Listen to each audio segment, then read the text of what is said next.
نشرة ظاهر، واحدة من الصوماليين كثر يرتادون حديقة السلام بمقدشو نهاية كل أسبوع لقضاء وقت ممتع مع الأهل والأصدقاء في هذه الحديقة التي افتتحها مستثمرون صوماليون مؤخرا.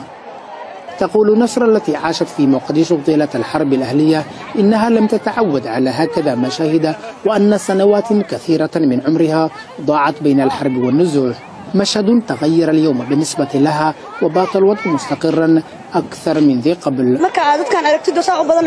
عندما نزور الأماكن الجميلة مثل حديقة السلام ونرى هذه الجماهير الغفيرة نشعر أن المدينة تعيش بأمن وسلام. وتعتبر فئة الشباب من أكثر الفئات ترددا على هذه الحديقة التي يدفع زائر فيها دولارا أمريكيا مقابل الدخول إليها. القيمون على هذه المبادرة يرون أن تشغيل الحدائق العامة والمتنزهات الترفيهية باتت ضرورية لما تشكله من متنفس لأبناء شعب فرغتهم الفتن والحروب الأهلية لسنوات طويلة. أما الأطفال فوجدوا هنا ضالتهم، حيث ملاعب خاصة لهم تتوفر فيها آلات تسلية وألعاب مختلفة لم يعهدها كثيرون منهم من قبل. اليوم أنا سعيد، أخذتني أمي إلى هذه الحديقة وألعب كثيرا وأنا مسرور جدا.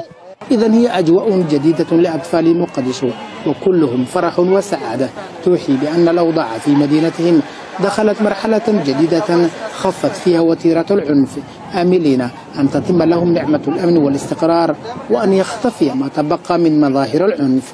عبد الرحمن بخارى، العربية.